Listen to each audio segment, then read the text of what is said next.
بنگلہ دیش کی پولیس اور آرمی اسٹوڈنٹس کے پیچھے پڑی ہوئی ہے۔ کہیں پولیس وینز کو بچوں کے اوپر سے گزرتے ہوئے دکھائی دیا تو کہیں ہیلی کاپٹرز کو یونیورسٹیز کی چھتوں پر اترتے ہوئے دیکھا گیا۔ ہزاروں لاکھوں اسٹوڈنٹ سڑکوں پر پروٹیسٹ کرتے ہوئے دکھائی دیے۔ کہیں پر ریلیز نکالی گئی اور کہیں پر پروٹیسٹ مارچ۔ دیکھتے ہی دیکھتے اسٹوڈنٹس کی تحریک اتنی پھیل گئی کہ انہوں نے مجبوراً ریلوے اسٹیشن، روڈ اور ہائی وے کو بند کرنا پڑا۔ نوبت یہاں تک آ پہنچی کہ بنگلہ دیش کی حکومت نے پولیس کے ساتھ ساتھ آرمی کو بھی اسٹوڈنٹس کے مد مقابل لا کھڑا کیا۔ لوکل میڈیا تو کچھ ویسا ہی رپورٹ نہیں کر رہا تھا، اوپر سے سوشل میڈیا، انٹرنیٹ اور سب سے بڑھ کر واٹس ایپ بھی بلاک کر دیا گیا اور کئی ایریاز پر کرفیو نافذ کر دیا گیا۔ اور کرفیو بھی ایسا ویسا نہیں بلکہ سیدھا شوٹ ایٹ سائٹ، اور کئی مقامات پر تو اسٹوڈنٹس پر گولیاں بھی چلائی گئی۔ 200 سے زیادہ ذہین اسٹوڈنٹ مارے گئے اور کئی ہزار زخمی ہوئے اور لاتعداد کو اریسٹ کر لیا گیا۔ اس کے ساتھ ساتھ بنگلہ دیش کو شٹ ڈاؤن رہنے کی وجہ سے $2 لاکھ بلین سے بھی زیادہ کا نقصان ہو چکا ہے۔ یہ سب کچھ ہونے کے بعد سب کے ذہن میں صرف ایک ہی سوال منڈلا رہا ہے کہ یہ سب بنگلہ دیش میں کیوں ہو رہا ہے۔ کاشف کریٹرز کی ویڈیو میں ایک بار پھر سے خوش آمدید۔ ناظرین، اس سب کی شروعات 5 جون 2024 سے ہوئی جب ہائی کورٹ نے بنگلہ دیش سول سروسز میں کوٹا سسٹم کو پھر سے اپ ڈیٹ کر دیا۔ شروعات میں کچھ پیسفل پروٹیسٹ بھی دیکھے گئے، لیکن پھر اس کے بعد عید کی چھٹیاں آنی تھی جس کی وجہ سے پورے ملک میں پروٹیسٹ کو پوسٹ پون کر دیا گیا۔ عید کی چھٹیوں کے بعد اسٹوڈنٹس نے دوبارہ پھر سے پروٹیسٹ کیے اور اب کی بار یہ کچھ زیادہ سیریس تھے۔ انہوں نے روڈز بلاک کیے اور کوٹا سسٹم کو ختم کرنے کی ڈیمانڈ کی۔ ویسے تو پروٹیسٹ کا مقصد صرف کوٹا سسٹم کو ختم کرنا تھا، لیکن دیکھتے ہی دیکھتے اس میں اور بھی وجوہات شامل ہو گئی۔ بنگلہ دیش میں عوامی لیگ پارٹی کی گورنمنٹ ہے اور اسی گورنمنٹ کا ایک اسٹوڈنٹ ونگ ہے جس کو شاترا لیگ کہا جاتا ہے۔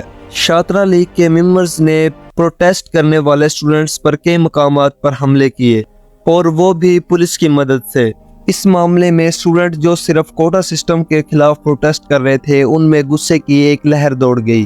ساتھ ہی ساتھ آرمی نے کئی مقامات پر UNS کی گاڑیوں کو پروٹیسٹ کرنے والے کے خلاف استعمال کیا، جس سے یہ سمجھا گیا کہ شاید یونائٹڈ نیشن بھی ان سب میں شامل ہے۔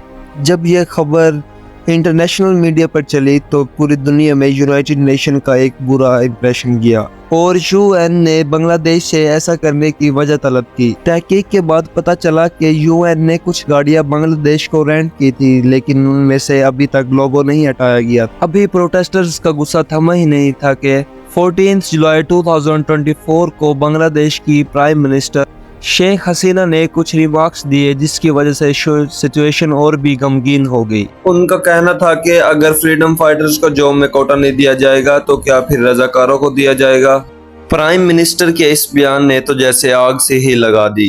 اس بیان کی آپ کو تب سمجھ آئے گی جب آپ کو فریڈم فائٹرز اور رضاکاروں کے بارے میں علم ہوگا۔ جیسا کہ آپ جانتے ہیں 1971 سے بنگلہ دیش پاکستان کا حصہ ہوا کرتا تھا۔ اس حصے کو ایسٹ پاکستان اور پاکستان والے حصے کو ویسٹ پاکستان کہا جاتا تھا۔ ایسٹ پاکستان اور ویسٹ پاکستان دونوں کو انڈیا نے ڈیوائیڈ کیا ہوا تھا۔ ان دونوں میں فاصلہ بھی بہت زیادہ تھا اور ریلیجن کو چھوڑ کر اور بھی بہت زیادہ مسائل پائے جاتے تھے، جس میں لینگویج کا فرق بہت زیادہ تھا۔ ایسٹ پاکستان یعنی بنگلہ دیش میں شیخ مجیب الرحمان کی پارٹی کا بہت زیادہ ہولڈ تھا، جبکہ پاکستان میں کئی زیادہ پولیٹکس پارٹی پائی جاتی تھی۔ اس وقت پاکستان میں مارشل لا لگا ہوا تھا اور جنرل یحییٰ خان اس وقت مارشل لا ایڈمنسٹریٹر تھے اور ان کی ذمہ داری تھی جنرل الیکشن کروانے کی۔ ان الیکشنز میں ایسٹ پاکستان کی عوامی لیگ بہت کامیابی لے چکی تھی، جس میں سے انہوں نے 169 سیٹ میں سے 167 سیٹ اپنے نام کر لی۔ اب پاکستان کی نیشنل اسمبلی کی کل سیٹ کی تعداد ہی 300 تھی، جس میں سے 167 ایسٹ پاکستان کی عوامی لیگ نے اپنے نام کر لی تھی، جس کا مطلب تھا ایسٹ پاکستان کی عوامی league national assembly of Pakistan میں اپنی گورنمنٹ بنا سکتی تھی۔ پر اس وقت کی ملٹری لیڈرشپ ایسا نہیں چاہتی تھی، جس کے چلتے ایسٹ پاکستان میں سول ڈس اوبیڈینس کی تحریک چل پڑی۔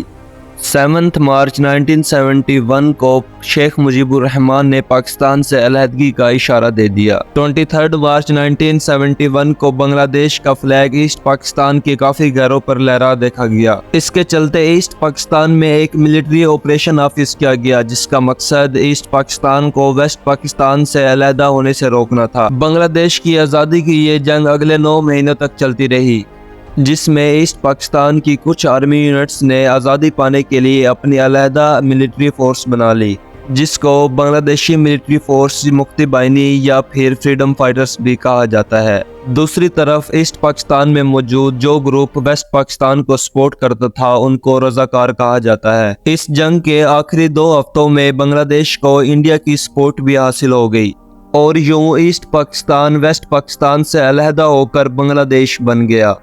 اب چونکہ بنگلہ دیش فریڈم فائٹرز کی وجہ سے آزاد ہوا تھا، شیخ مجیب الرحمان جو اس وقت کے پریزیڈنٹ بن چکے تھے، انہوں نے بنگلہ دیش سول سروسز میں فریڈم فائٹرز کے لیے 30% علیحدہ سے کوٹا رکھ دیا تھا۔ 1997 میں یعنی کہ لبریشن وار کے 26 سالوں بعد بنگلہ دیش سول سروسز میں فریڈم فائٹرز کے کوٹے کی تعداد کافی کم ہو گئی، جس کے چلتے گورنمنٹ نے یہ کوٹا فریڈم فائٹرز کے لیے نہیں بلکہ ان کے بچوں کے لیے بھی بڑھا دیا، اور پھر اس کے بعد 2010 میں ان کے پوتوں کو بھی اس کوٹے کے لیے ایلیجیبل کر دیا۔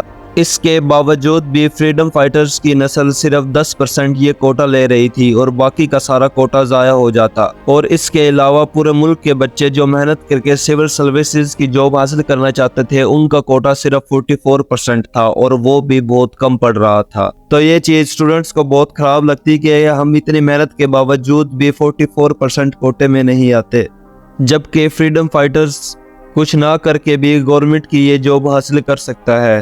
8 مارچ 2018 کو بنگلہ دیش کے ہائی کورٹ میں کوٹا سسٹم کے خلاف ایک فائل درج ہوئی جس کو ہائی کورٹ نے ریجیکٹ کر دیا، جس میں شیخ حسینہ نے کہا کہ وہ پرسنلی فریڈم فائٹرز کے خاندان کے لیے کوٹا رکھنا چاہتی ہے، جس پر اسٹوڈنٹس نے کوٹا سسٹم کے خلاف بہت زیادہ پروٹیسٹ کیے۔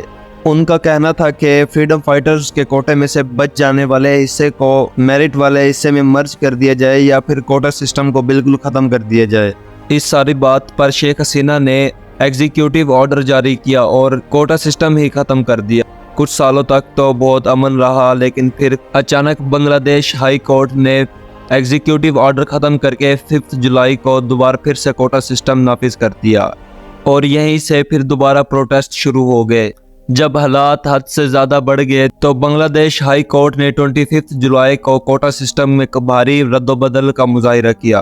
اس آرڈر میں 93% حصہ میرٹ کے لیے دیا گیا جو پہلے 44% تھا، اور 5% حصہ فریڈم فائٹرز کے خاندان کے لیے رکھا گیا۔ 1% مائنورٹیز اور 1% معذور لوگوں کے لیے فکس کر دیا گیا۔ وہاں کے اسٹوڈنٹ نے صرف اس شرط پر پروٹیسٹ ختم کرنے کا فیصلہ کیا کہ ان کے جو ساتھی اریسٹ کیے ہوئے ہیں ان کو آزاد کیا جائے، اور جن علاقوں میں اسٹوڈنٹ کو مارا گیا وہاں کے گورنمنٹ آفیسرز کو ریزائن دینا ہوگا۔